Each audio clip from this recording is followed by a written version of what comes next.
capítulo número 1. Y ya se había estudiado el verso número 1 hasta el número 5. Ahora vamos a estudiar del capítulo 1, el verso 6 en adelante. Vemos que esta carta del apóstol Pedro se escribió 65 años después de la muerte de Cristo. Es decir, que había un ministerio que se había desarrollado por 60 años. Posiblemente Pedro había estado en Roma y había estado en todas las iglesias de Asia. También el gobernante era Nerón. Y durante ese tiempo, por la persecución que Nerón hizo, prácticamente la iglesia, o podríamos decir, la primera iglesia fue perseguida, y esta persecución resultó en que el evangelio se diseminara por toda la región. Podríamos decir que fue un evangelismo forzoso debido a la persecución. Posiblemente los creyentes que estaban en persecución no podían entender cómo una predicación del amor del evangelio de un Dios todopoderoso permitiera que ellos fueran perseguidos, y no solo perseguidos, sino que afligidos, maltratados y matados.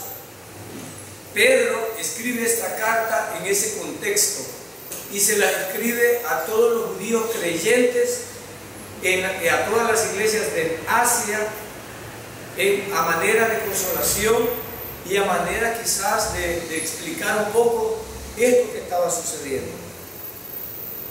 Bien, bajo ese contexto vamos a estudiar ahorita el verso número 6. Y leo, verso número 6. En lo cual os regocijáis grandemente, aunque ahora por un poco de tiempo, si es necesario, seáis afligidos con diversas pruebas. ¿De qué estaba hablando Pablo cuando dice en lo cual os regocijáis? Estábamos hablando de esa salvación tan grande que Dios había dado. Y dice Pedro, en la cual os regocijáis. Es cierto que causa regocijo saber que somos salvos. Saber de que ya no puedo salvarme y que alguien me salvó. Pero ese regocijo no parecía ser tal al ser perseguidos. Y por eso Pedro está diciendo, en lo cual os regocijáis grandemente, aunque ahora Pedro está refiriendo al hecho de la segunda venida. Es decir, él consideraba que había un corto tiempo.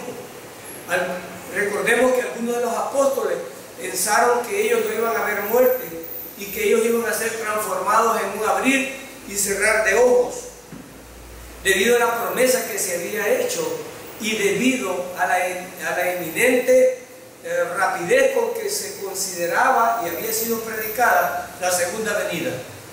No sé comparado con qué, pero todos los profetas consideraron que la segunda venida era inminente, sin importar el tiempo, sino la expresión con que fue profetizada hacía pensar que eso iba a ser pronto o podía ser en cualquier momento. Pedro entonces hace alusión a eso y dice, por un tiempo, si es necesario, seáis afligidos. Pedro empieza a explicar un poco que la persecución de Nerón, el rechazo del evangelio, de las buenas nuevas, los creyentes y la congregación iba a ser afligida. Pero acaba de hacer un contraste, acaba de decir que iba a haber gozo. Y ahora está diciendo que va a haber aflicción. Pero ¿a qué aflicción se refiere Pedro? Acá, cuando acaba de contrastar la palabra gozo, y un gozo grande, no un gozo pequeño. Pero él dice, pero también van a ser afligidos. Y este es un contraste. Y a veces nosotros estas revelaciones es un problema para nuestra mente. Por un momento está diciendo que vamos a tener un gozo muy grande por la salvación que tenemos, pero también Pedro les dice al mismo tiempo, vamos a ser afligidos. ¿Y a qué clase de aflicción se refiere Pedro? Y por un poco de tiempo. Cuando dice por un poco de tiempo, Pedro, ¿a cuánto tiempo se está refiriendo?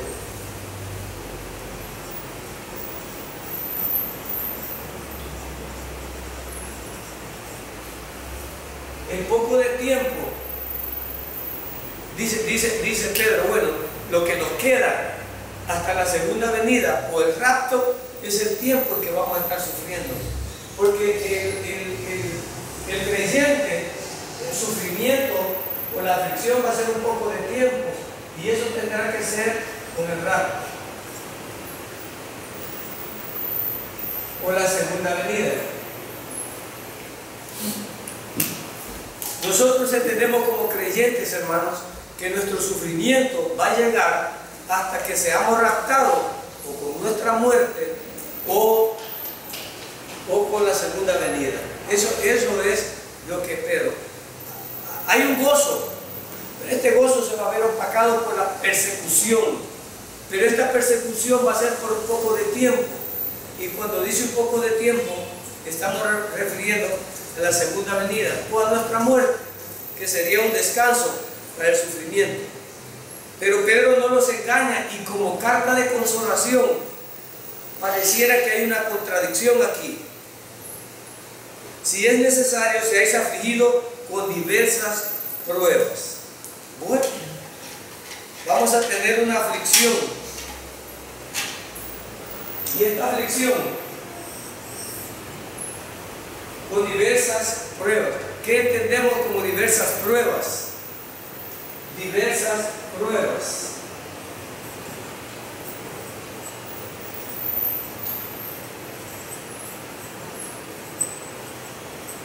En el contexto que Pedro estaba hablando, las diversas pruebas en la persecución que se iba a tener, se refería a la oposición que había con respecto a las buenas nuevas del Evangelio. Nerón y las otras religiones, el cristianismo había salido como una religión nueva. El cristianismo contradecía el paganismo, la inmoralidad, y contradecía la costumbre de las otras religiones que en ese momento estaban viendo. Había otro problema también. En el cristianismo se creía en un rey de reyes y en un señor de señores. Y para esa época y en ese contexto del que estamos hablando, Nerón era el representante de Dios en la tierra. Al negar los cristianos de que Nerón era Dios, era un problema para él. Al negarse los cristianos a adorar paganamente, era un problema para eso.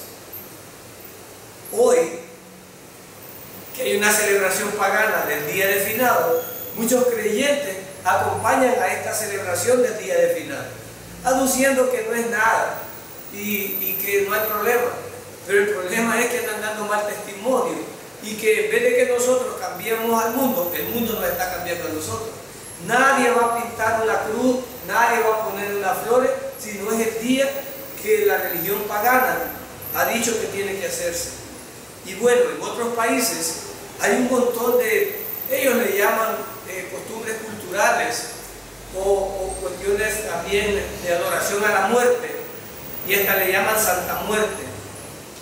Pues justamente cuando el cristiano se opone a esto, entonces empiezan las diversas pruebas a manifestarse.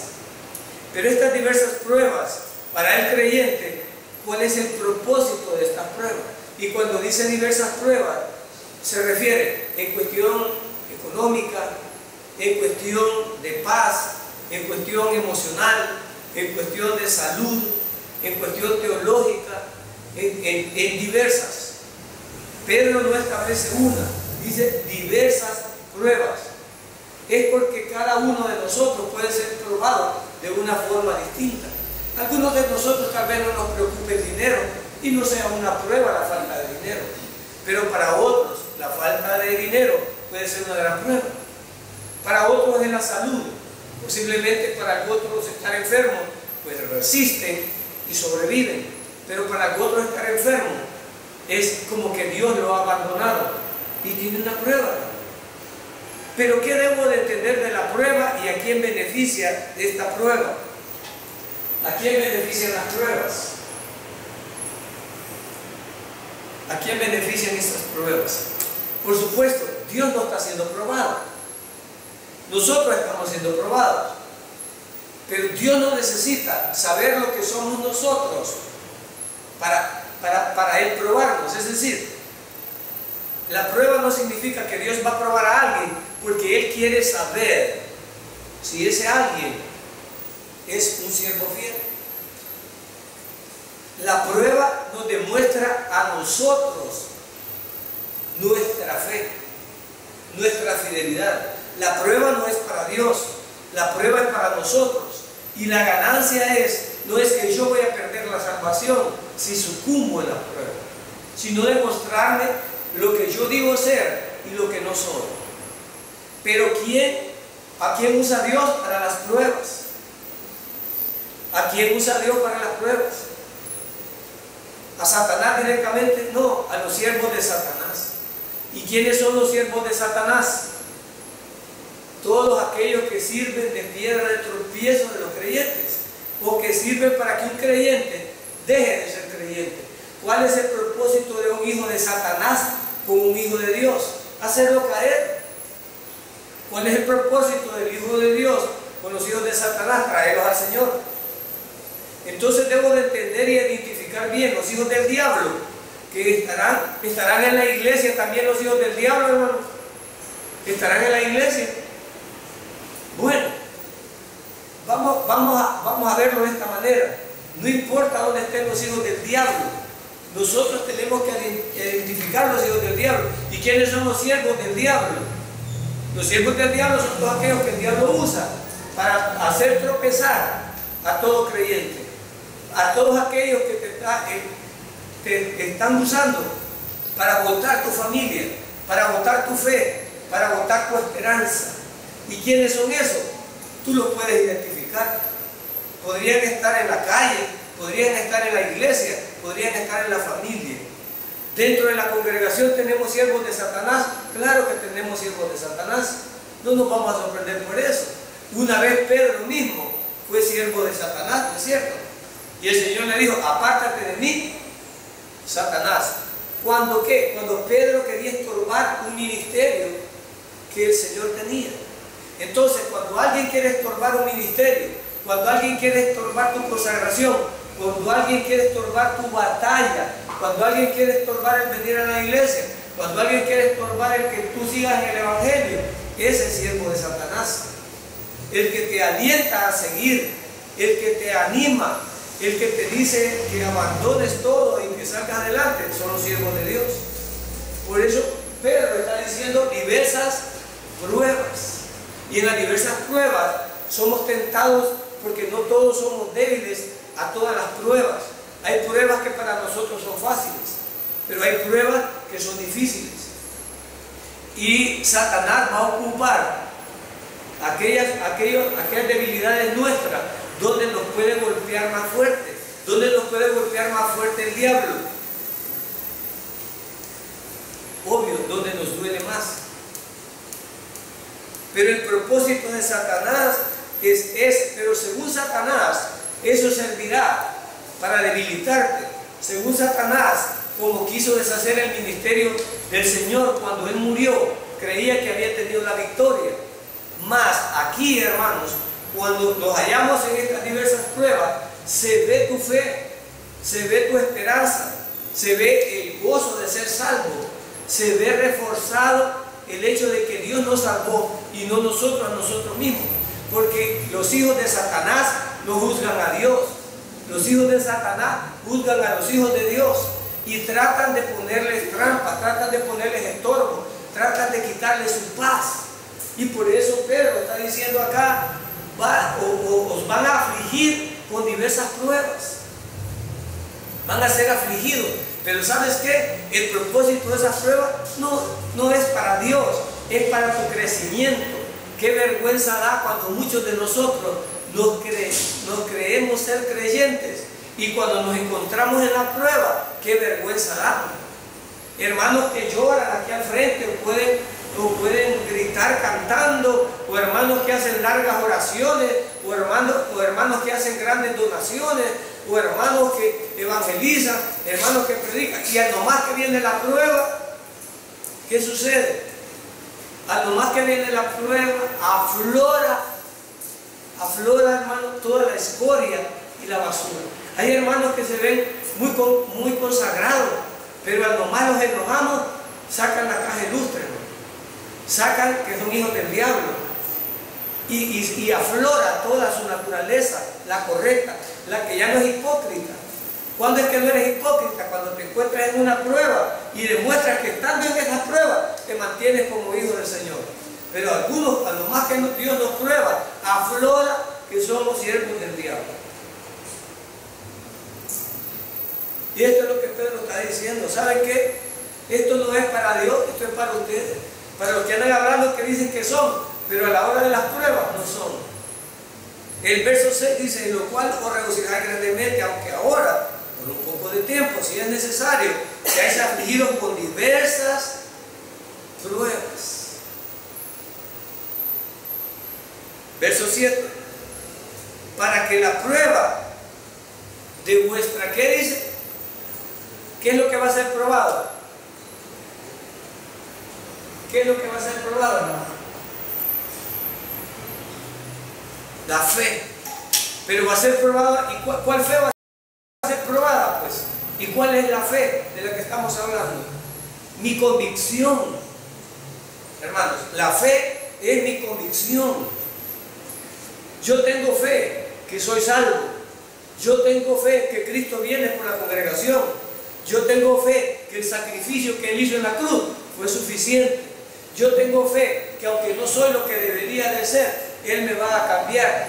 Yo tengo fe que mi cuerpo va a ser transformado. Yo tengo fe que tengo la salvación en mis manos. Yo tengo fe que he alcanzado salvación. Yo tengo fe y una esperanza viva que Dios me ha bendecido con toda bendición espiritual. Esa es mi fe. A veces cuando yo hablo, y yo les he confesado a ustedes que no me gusta visitar enfermos. No es ese mi don. Pero diversas pruebas. Todos nosotros hemos sido probados, hermanos. Algunos de ustedes han sido víctimas de alguna prueba. Pedro dice: quiero que os halléis en sumo gozo cuando os encontréis en diversas, y vuelve a repetir, diversas. ¿Cuál es la actitud? ¿Cuál es la actitud que quiere Pedro que tengamos en las pruebas? Hermano, ¿cuál es la actitud que dice que un creyente debe tener? Sumo gozo. Tú te encuentras en sumo. Entonces, cuando alguien está enfermo, ¿cómo debería estar? ¿Cómo debería estar, hermano? Y cuando alguien tiene problemas económicos, ¿cómo debería estar? Cuando alguien tiene problemas en el hogar, ¿cómo debería estar? Cuando alguien tiene problemas en el trabajo, ¿cómo debería estar? Cuando alguien tiene cualquier problema, según Pedro, según la inspiración que le dio el Espíritu Santo, entonces, ¿por qué debe de andar un creyente gimiendo? ¿Por qué debería andar un creyente llorando? Aunque yo mismo me predique. Por eso digo que no visito enfermos, porque aunque yo mismo me predique y yo no sé cómo agarraré la muerte yo le tengo tanto miedo como tú le tienes, pero no debería. No debería. Y a veces cuando nosotros predicamos aquí, al primero que nos estamos predicando es a nosotros. Y yo ya pasé por diversas pruebas. Y me he mordido la lengua. Pero ¿cuál debe ser la actitud de un creyente? Yo no me hallaba en sumo gozo, yo me afligí. no dejé de servir, no sucumbí totalmente, pero toqué tierra, toqué fondo. Me mantuvo la esperanza del Señor, pero les confieso, no tenía una fe total. Yo no sé cómo se va a encontrar usted cuando encuentre esos problemas. Pero según la palabra de Dios, dice que el creyente se debe de hallar en sumo gozo. Y entonces cuando yo miro a un enfermo, hermano, y está chillando, o miro a un enfermo que ha sucumbido a su enfermedad, que es natural, pero es natural ¿para quién? Es natural para un pagano, pero para un cristiano, ¿cuál es el reto de esa prueba? Encontrarse en sumo, cantando una alabanza, dando gracias a Dios. Eso es lo que dice Pedro. Entonces bueno, ¿lo creemos, hermano? ¿Lo creemos o no lo creemos? Esa es la pregunta. Nosotros no somos creyentes, muchos de nosotros tenemos el estima de creyentes, pero somos incrédulos. Hermano, esperen que ustedes encuentren, no, si yo ya pasé en eso y no sé cuánto me falta. Y es bueno que me lo repitan a mí también. Es bueno que me lo repitan. Si yo no soy vulnerable ni estoy exento de eso. Pero la palabra dice claro, aquí dice 7, verso 7, para que la prueba siendo probada nuestra fe, nuestra convicción. Y esto es lo que digo yo, ¿por qué el enfermo debe estar chillando? ¿Por qué el enfermo debe estar dando problemas cuando su fe está siendo probada? Yo no sé cómo nos va a probar a nosotros. A mí me probó en lo económico, quizás es lo que me asusta más. A mí me probó en lo económico. Algunos de ustedes serán probados en enfermedad, algunos serán probados en aflicción, en miedo, en rencor, en envidia, en soberbia, en orgullo. Yo no sé. El sabio es el Señor, y quien manda la prueba es el Señor, y quien la ejecuta es el diablo y los siervos del diablo. Si tú eres de angustia para un hermano, es siervo del diablo. Si no eres de edificación. Pero ¿qué está haciendo probada tu fe? O sea que mi fe no se ve cuando estoy sano y cuando estoy en prosperidad. Ahí no se ve mi fe. Entonces Pedro está diciendo aquí, miren, ustedes tienen el sumo gozo de su salvación, pero ese sumo gozo va a ser probado con aflicción por un poco de tiempo. ¿Y con qué va a ser probado? Con aflicciones diversas. Pues sí, yo no me aflijo cuando el hogar del otro está destruyendo. Me aflijo cuando mi hogar se está destruyendo. Yo no me aflijo cuando los hijos del otro están perdiendo. Me aflijo cuando mis hijos están perdiendo. Entonces las pruebas las tendremos con nuestra familia, las tendremos con la gente que queremos, con nuestros hermanos. Pero va a ser probada mi fe, es decir, ¿qué tan resistente soy? No se trata de gemir, llorar, gritar, aplaudir, profetizar, no se trata de eso. La prueba se ve cuando ves morir a tu hijo, cuando ves morir a tu madre, y sigue constante la fe. Hay algunos que vienen a la iglesia porque todavía la mamá o el papá vienen, pero a lo más que ellos demueran, salen al mundo. O sea, están engañando aquí.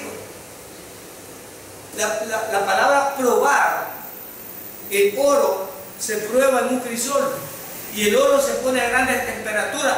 ¿Y qué pasa cuando el oro se le pone a grandes temperaturas? ¿Sabe qué pasa? La escoria, la basura sale y se aparta del oro.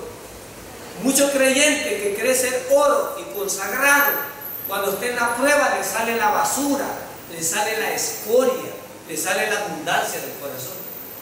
Y no parecen en la iglesia. No parecen. Cómo alaban, cómo oran, cómo predican, cómo cantan. Ninguno estamos exentos de esto. Entonces las pruebas sirven para demostrarnos a nosotros qué tanta escoria y qué tanta basura tenemos, y que no nos engañemos a nosotros mismos, que tengamos un alto concepto más del que debemos de tener.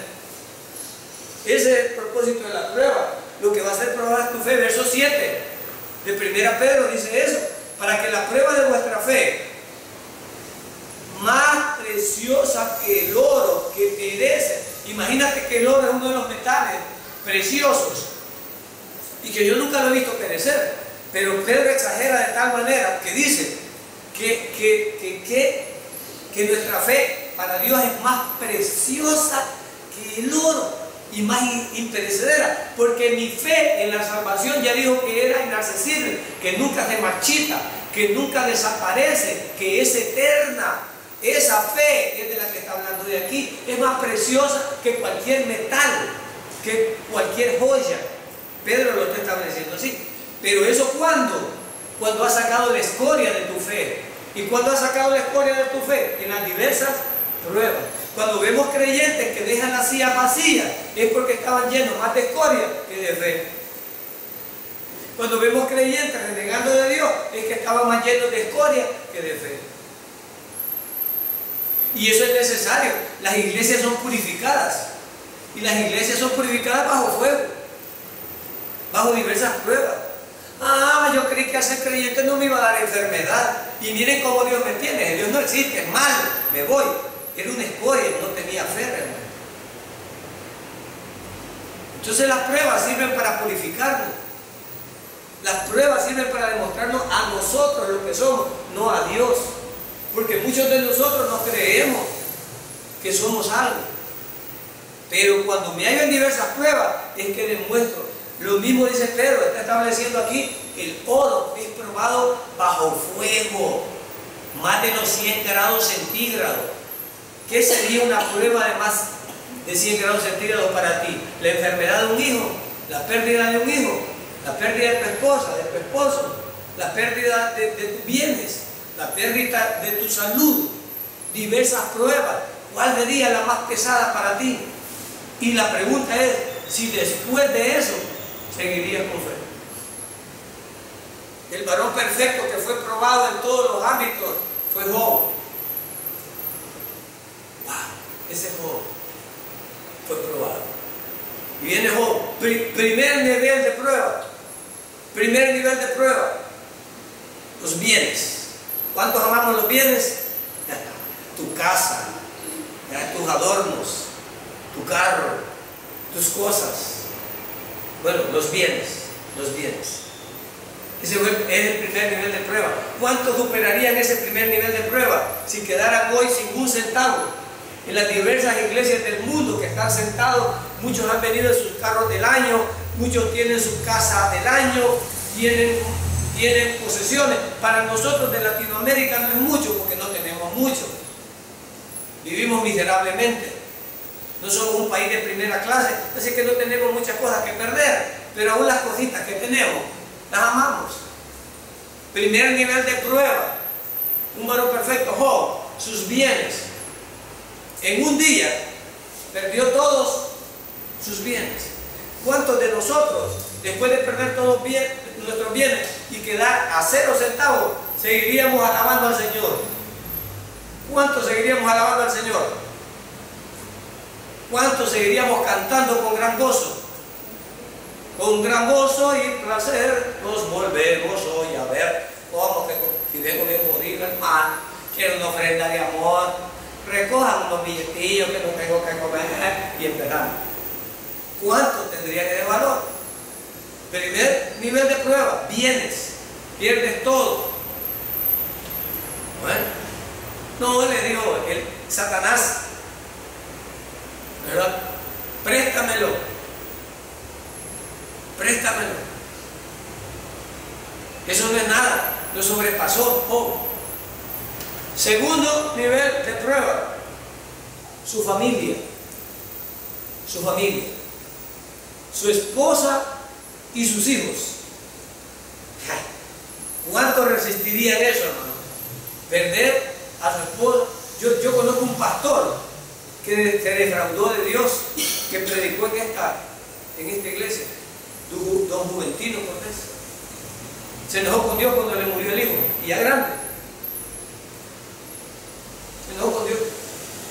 ¿Cuántos enojarían con Dios si pierde a sus hijos? Y su esposa o su esposo. Segundo nivel de prueba. Y Job no sobrevivió. No sé cuántos quedaríamos en la iglesia con este segundo nivel. No sé cuántos quedaríamos. Segundo nivel de prueba. Y por último, le dijo el diablo, dame chance de agarrarlo a él. Como le he agarrado todo lo que es fuera de él, no pasa nada. Dame chance de agarrarlo a él. ¿Ok? Y le quebrantó su enfermedad. Lo tocó a él. Ahora, no sus cosas, ni su familia. Ahora a él. Y le pegó una enfermedad asquerosa, putrefacta y terrible. Lo desprecia como perro, se revolcaba en la ceniza y se rascaba con tiestos.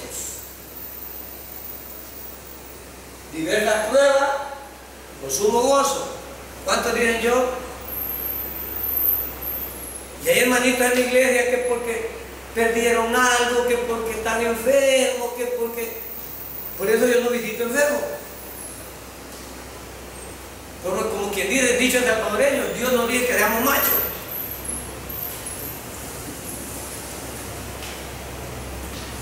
Y dice Pedro, deben de hallarse con sumo gozo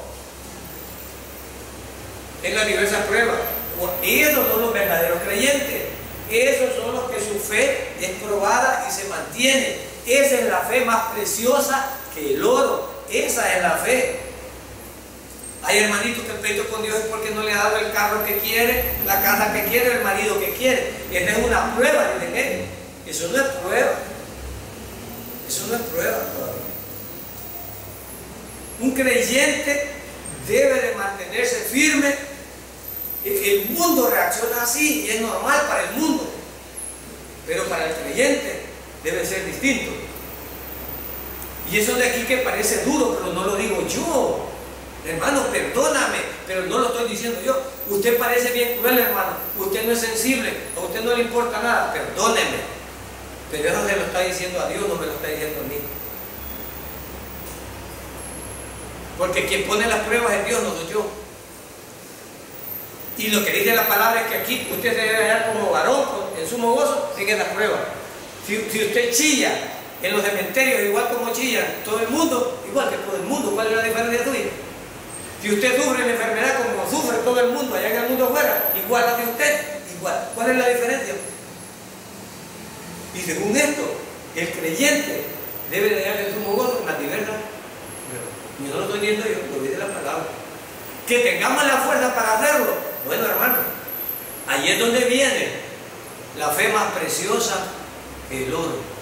Es esa la fe que Dios va a... Es como que Dios te esté diciendo, tanto que me pide y no son nada. Que voy a probar lo que eres y nos hace tocar fondo algunos. Yo no sé tú, yo soy cobarde, pero Dios me ha hecho tocar fondo y me hizo tocar en las debilidades que yo tengo. Y en las debilidades que Dios te tocará. ¿Para qué? Para demostrarte que Él es soberano, para demostrarte que Él es poderoso y que nosotros solo estamos con Él por misericordia. Si tú te crees santo y puro, pues te van a probar. Te van a probar. Verso 7, más preciosa que el oro que perece, aunque probado por fuego, sea hallada que resulta. ¿Qué dice Pedro que resulta en qué? Gloria a Dios. Entonces, ¿cómo es que le debemos decir a los enfermos cuando los visitamos, hermano? ¿Ah? Según esto, ¿cómo debemos ir a los enfermos? ¿Ah? ¿Qué tal, hermano? ¿Cómo estamos, pues? Vamos a cantar unas alabanzas aquí. ¿Ya? Saquen el himnario, que ya ni se ve. Saquen el himnario ahí. Vamos a cantar unas alabanzas. Pues, siéntate, hermanita, vamos a cantar una... Ay, que yo me estoy naciendo. Siéntate, vamos a cantar una alabanza aquí. ¿No es eso lo bíblico? Eso es lo bíblico. Aquí dice, yo no sé qué entiendes tú por alabanza, pero aquí lo dice. A veces agarramos al revés nosotros. Más preciosa que el oro. En la prueba, aunque probado por fuego, sea hallada que resulta de tu boca que me salía. Perdí mi trabajo, gloria a Dios, aleluya. No sé si me voy a morir de hambre, pero ni modo. ¿Es fácil hacer eso? No, yo no, aquí no está diciendo que es fácil eso. Aquí dice que los que tienen su fe firme es que van a hacer eso. Perdónenme, estoy hablando claro. Aquí dice que los que tienen su fe firme. Cuando mires a un hermano sucumbir, es que no te da fe, no es firme. Estamos jugando a ser creyentes, pero todavía no somos creyentes. Estamos creciendo en eso. Y vamos a crecer. Y a veces cuanto más hablamos, más nos prueba Dios para demostrarnos lo que somos hasta que lo aceptemos. Dice aquí que después de ser probado como por fuego, se halla que resulte en alabanza, gloria y honor en la revelación de Jesucristo. ¿Quién es el que va a ser alabado, hermano? Mediante tu alabanza. Hermano, pero si usted está hecho piñico y está alabando al Señor, gloria a Dios.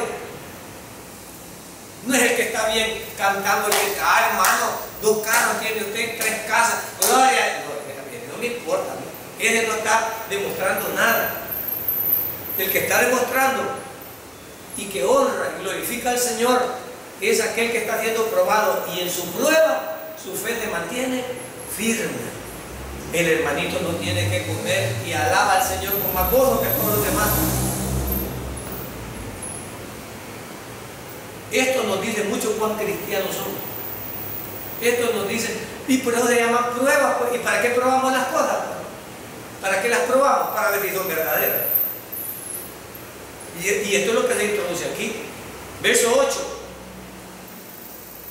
A quien sin haberle visto, o sea Jesucristo, a quien sin haberle visto, le amáis. Esa es una prueba de fe. Hermano, esa es una prueba de fe.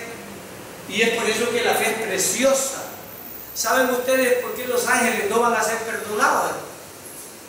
Los ángeles no alcanzan perdón. Los ángeles no alcanzan perdón. Pero nosotros alcanzamos perdón por fe. Porque no habiendo visto, hemos creído. Porque no habiendo visto a Dios físicamente, hemos creído. Y el Señor, por esa fe, por eso somos salvos por fe. Justamente por eso somos salvos por fe. Aquellos habiendo visto, se rebelaron. Y nosotros estamos siendo obedientes sin haber visto. Y esa es la mayor bendición. ¿Cómo ve Dios nuestra fe? Más precioso que todo. Así ve Dios tu fe. Eso es lo que dice aquí. Y dice, sin haberle visto, le amáis. Y cuando dice le amáis, significa que no le amamos por lo que nos da. Y aquí, hermanos, no tiene ni un ápice para que quepa el evangelio de la prosperidad. Aquí no tiene ni un ápice para el evangelio de la prosperidad. Porque el amor se demuestra sin ningún interés. Y el evangelio de la prosperidad es: tú me das y yo entro. Tú me das y yo entro. Si tú me bendices, yo entro. En cambio aquí es sin recibir nada, amar. Sin recibir nada, tener esa fe. El verdadero amor no espera nada. Ahora, cuando es multiplicado es distinto. Si tú me amas, yo te amo. Y el amor incondicional es aquel que no dándole nada a tú amas. Y este amor es que está hablando aquí. Hermano, tener este amor, no sé quién tenga este amor. Yo cuando leía esto me daba vergüenza de ver cuánto nos falta. Y cada vez que habla aquí de amar o de hacer algo, me pongo a pensar en esa canasta de víveres que nosotros intentamos llenar para darle a aquel que sin pedir, pero que yo sé que no tiene trabajo y que tiene necesidad, llevarle sin que me pida, sino por el amor como creyente, como hermano. Y aquí es donde empecemos a tener vergüenza, y aquí es donde empezamos a ver que las pruebas nos están probando que nosotros no somos nada, que nosotros nos interesamos por nosotros mismos, ¿verdad? Y con el asadón arrastramos solo para nosotros. Verso 8 dice: y a quien ahora no veis, pero creéis en él, y os regocijáis grandemente con gozo inefable y lleno de gloria. Yo estas palabras hasta pronunciarlas, hermano, un gozo inefable es el que nos hace brincar gloria a Dios, aleluya, en esa felicidad. Pero a veces nosotros andamos arrastrando los pies y lo andamos arrastrando por nuestra desgracia. Y yo cada vez que uno, hermano, se levanta a decir gloria a Dios y andar con una sonrisa y andar alegre y positivo como un creyente. Ay, hermano, usted, no, es que no, aquí no está diciendo que es fácil. Pero no sé si entiende esas palabras. Y os regocijáis grandemente con gozo inefable y lleno de gloria. Algunos reniegan solo por los frijoles que van a comer. Algunos reniegan por un vestido. Algunos reniegan por el trabajo, por el maltrato, por esas cosas. Pero aquí está diciendo que un creyente debe sobreponerse a todo eso. Qué vergüenza da, hermanos. Qué vergüenza da. Debemos de esforzarnos, hermanos. Y que la gente nos vea feliz. Independientemente andemos comidos o sin comer, independientemente andemos con dinero o sin dinero, el creyente debe andar alegre. ¿Por qué? Porque todo lo que haga Dios es soberano y lo que nos esté pasando, Él no está dormido, Él está despierto. Yo creo eso, hermano. Yo creo eso. También creo en la intercesión, no me malinterpreten. Yo creo en la intercesión, claro que creo. Bíblicamente está probado que cada vez que alguien intercedió, pues Dios muchas veces oyó la intercesión. Pero también creo que Dios está vivo y que es justo y que ningún creyente va a recibir ni más ni menos lo que merecemos. Y lo que estamos recibiendo, sea cual sea tu problema, dice el Señor que es una prueba que es humana, que tú la puedes sobrellevar. Gloria a Dios. Entonces, creyendo eso, nosotros debemos de estar firmes. Aleluya, allí. Si a mí me visitan los hermanos, no me visitan igual. Mi Señor no me falla y no está solo. Aunque mi padre y mi madre me dejaren, yo no vengo a esta iglesia porque me enfermé y no me visitaron. Y estoy brava. Por eso ya no voy a venir.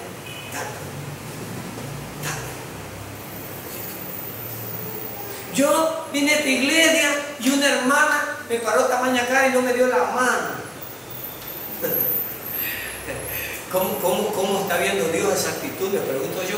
Cuando estos hermanos, Nerón los andaba persiguiendo para quemarlos, para meterlos en una estaca y ponerlos de antorcha en el patio de Nerón.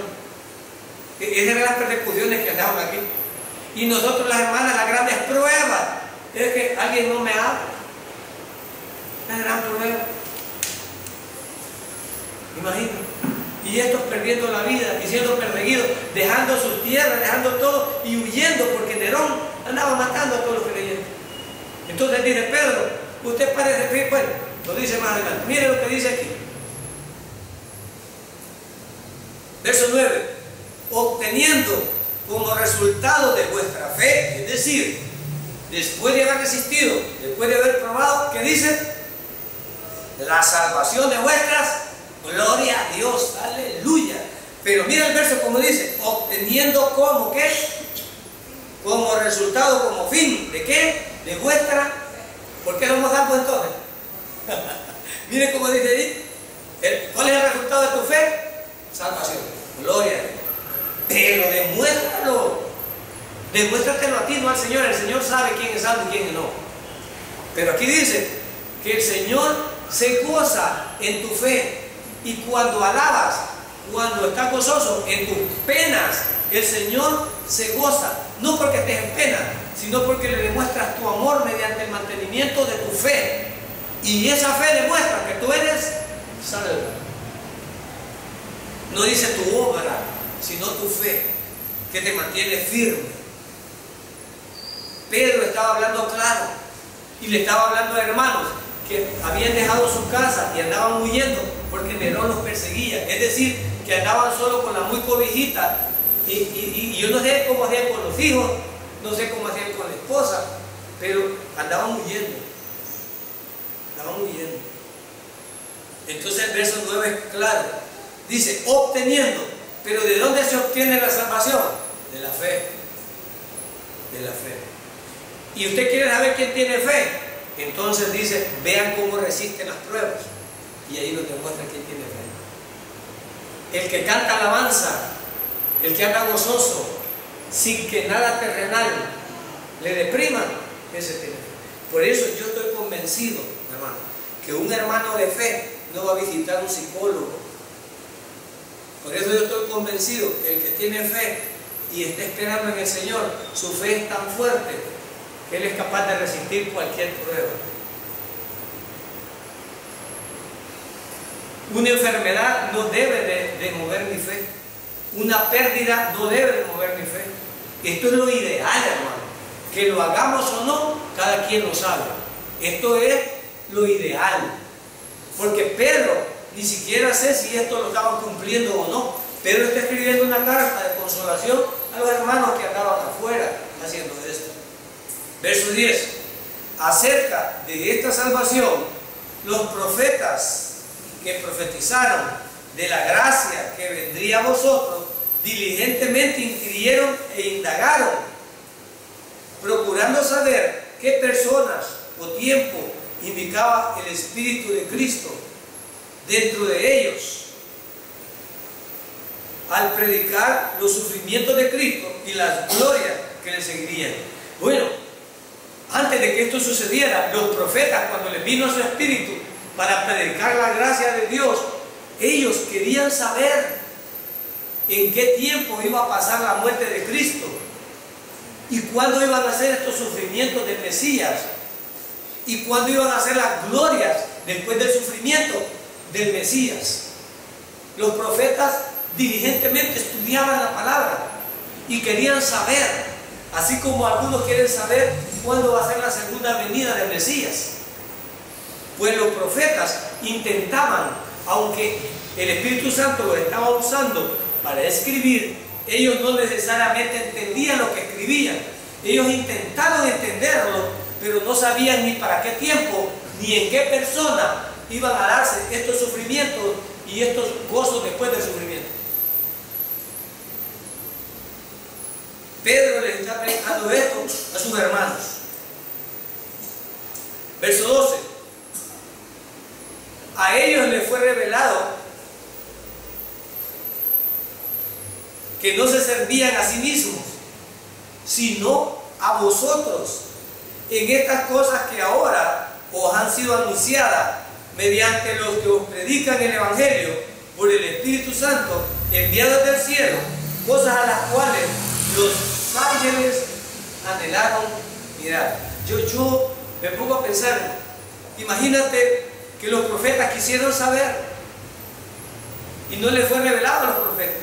Los ángeles y Satanás no saben los planes de Dios porque no son omniscientes. Entonces no lo pueden saber todo, solo Dios. Entonces los ángeles estaban allí animados. Cuando Cristo iba a morir, ¿saben? Las legiones de los ángeles con sus espadas listas ahí y viendo al Creador a ver en qué momento le daba la orden de ir a matar a todos los sinvergüenzas que iban a crucificar al Señor. Pero los ángeles no entendían. Los ángeles no entendían. Los ángeles querían saber, pero no entendían. Los ángeles vieron el proceso de que como un mortal le arrancó la barba al Señor con sus propias manos. Como unos mortales le escupieron la cara. Como unos mortales le pusieron una corona de espinas. Y los ángeles, sabiendo todo el poder y la gloria que tenía Dios allá y sus legiones, y no daban la orden de nada.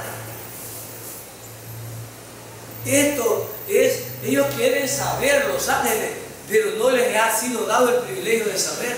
Los profetas quisieron saber y no les ha sido dado el privilegio de saber. Pero Pedro dice, a vosotros os ha sido revelado, era para vosotros. Es decir, los profetas estaban sirviéndole a ustedes. Ustedes debían de saber. Y a ustedes les he revelado. A ustedes. Qué privilegio tan grande, hermanos, tienen ellos ahí.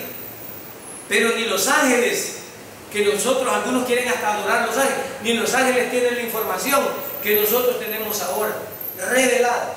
Los ángeles ignoraban los planes de Dios. Imagínense cuántos millares y millones de ángeles hay al servicio del Señor. Y podían ver a su hijo, que ya estaba planeado cómo iba a morir, y no intervenir en nada. y ser humillado y ser ofendido. Eso es lo que estaba diciendo acá. Ahora, por todo eso, dice Pedro, por todo eso, verso 13, por todo eso, por tanto, ceñid vuestro entendimiento para la acción. Mira, esta expresión de ceñir el entendimiento, Pedro ha hablado de ceñir los lomos, literalmente. ¿Y qué significa ceñir los lomos? Las vestiduras de los profetas y del contexto donde estamos hablando era una túnica. La túnica es como un vestido, pero para correr, para moverse rápido con una túnica cuesta. Entonces ceñir los lomos significaba agarrar esa túnica, subirla y amarrarla. Le quedaba como minifalda, pues. O sea, ya no la arrastraba, sino que le quedaba como minifalda, y eso le daba la oportunidad de poder correr y moverse libremente. Esa es la expresión literal, ceñir los lomos. Pero ahora Pedro maneja la figura para decir ceñir vuestro entendimiento, es decir, dejen las ignorancias, dejen lo superficial, dejen las niñerías y pongan en orden sus pensamientos. Es lo que Pedro está diciendo. Pongan en orden sus pensamientos. Pónganse firmes, dejen de estar pensando cosas que no tienen que ver. Para la acción. Es decir, dejen de lloriquear por esta persecución. La promesa de la salvación, Dios es firme. Y ahorita se la va a cumplir, pero también, ya les dije que van a sufrir. Para la acción, sed sobrios en espíritu.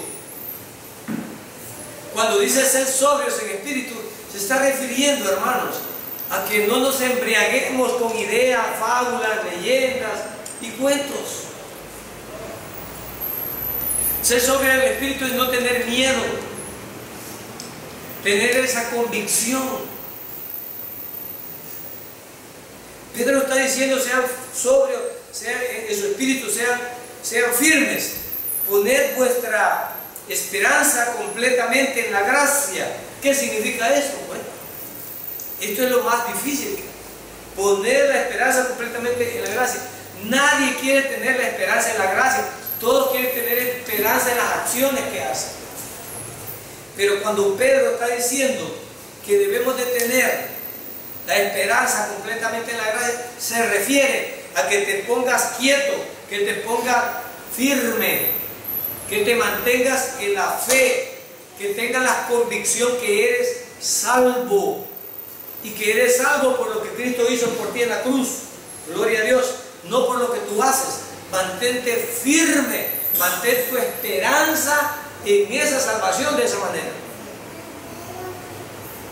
Porque ya dije, porque cuando los hijos del diablo nos están atacando, es para estorbarnos. Y es justamente para hacernos caer de nuestra fe, ¿no es cierto? ¿Verdad? Aclaramos eso.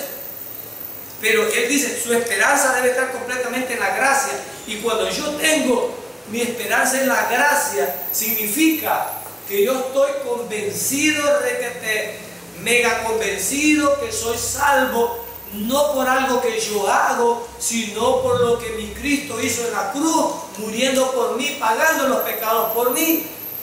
Cuando yo estoy firme en eso, ninguna lengua de chucho me va a quitar ese gozo. Pero los hijos del diablo te van a querer quitar eso. Y cuando hablamos de los hijos del diablo, aclaramos. Puede ser cualquier persona que está haciéndote caer de tu fe. Cuando traducimos la palabra de Dios a la realidad, muchos se asustan, hermano. Dentro de la iglesia hay hijos del diablo, sí. Hay hijos del diablo. ¿Y por qué no tenemos esto? Es que esto se descubre. ¿Cómo se descubre? Todos los que son de piedra de tropiezo y de estorbo para la vida de un creyente son hijos del diablo. Y están siendo usados por el diablo. Todos los que sirven para tu edificación y para tu crecimiento son hijos de Dios. Hermano, pero no podemos, ¿cómo se le dijo? ¿Era salvo Pedro? ¿Era salvo Pedro? ¿Era salvo el apóstol Pedro? Era salvo. La expresión del maestro para él fue: apártate de mí, Satanás. ¿Por qué? Porque Dios estaba reprendiendo la acción de Satanás en Pedro, no que Pedro era Satanás, sino reprendiendo la acción del diablo en Pedro. Entonces hay muchos hermanitos que le prestan al diablo su cuerpo y le dan la acción y hacen acciones del diablo para estorbar a otros creyentes. ¿Qué quería estorbar Pedro? El ministerio del Señor.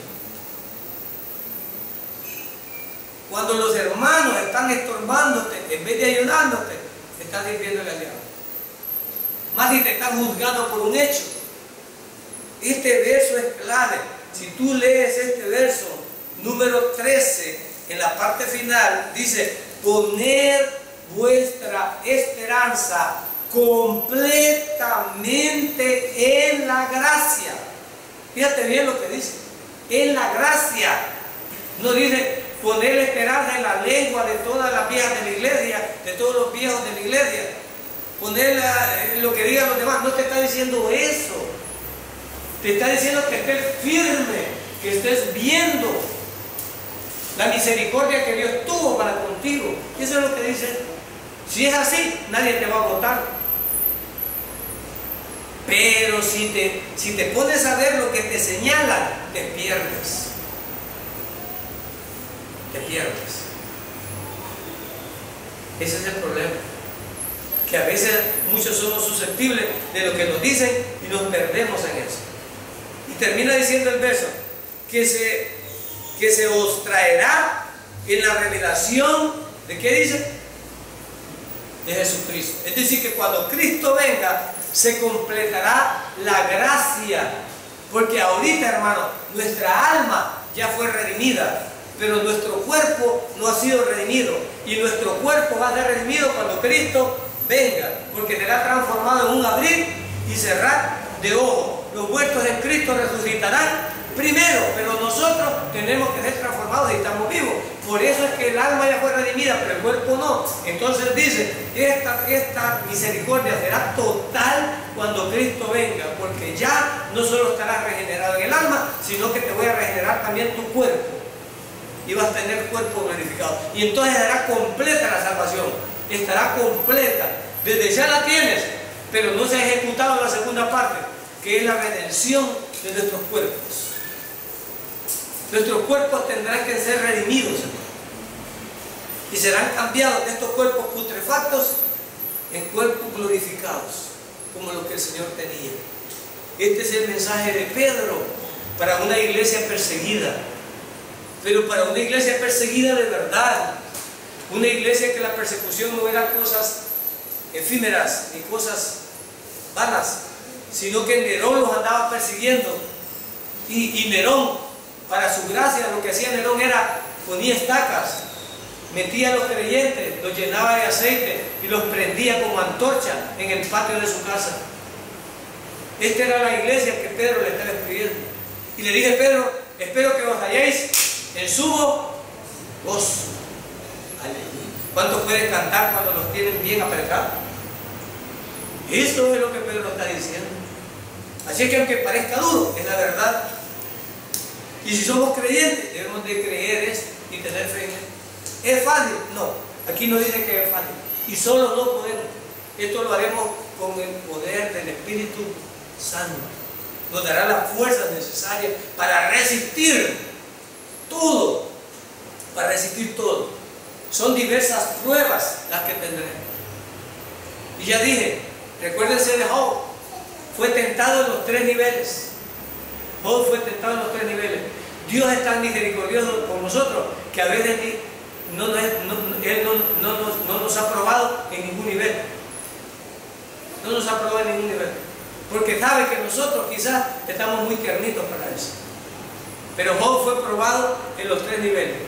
yo no sé cuánto resistiríamos nosotros. Pero que Dios tenga misericordia de nosotros y no nos meta pruebas que no podamos resistir, sino aquellas que nosotros podemos llevar. Y que en esas pruebas aprendamos en esta mañana la diferencia de un creyente y un mundano. Ambos pasan desgracias, pero el creyente en sus desgracias debe de hallarse en sumo gozo, cantando alabanza, que esté chillando las tripas, aunque no haya dinero, aunque no haya posesiones, porque tiene su fe y su esperanza puesta en el Señor de señores. Amén. No me importa si el Señor me va a matar de hambre, no me importa si el Señor me lleva a la cárcel, no me importa si me quedo solo. Eso es lo que Pedro está diciendo. Pues van a probar de todas formas, pero su fe, que es más preciosa que el oro, mantenga la fe. Gloria a Dios. Oremos. Poderoso Señor, gracias por tu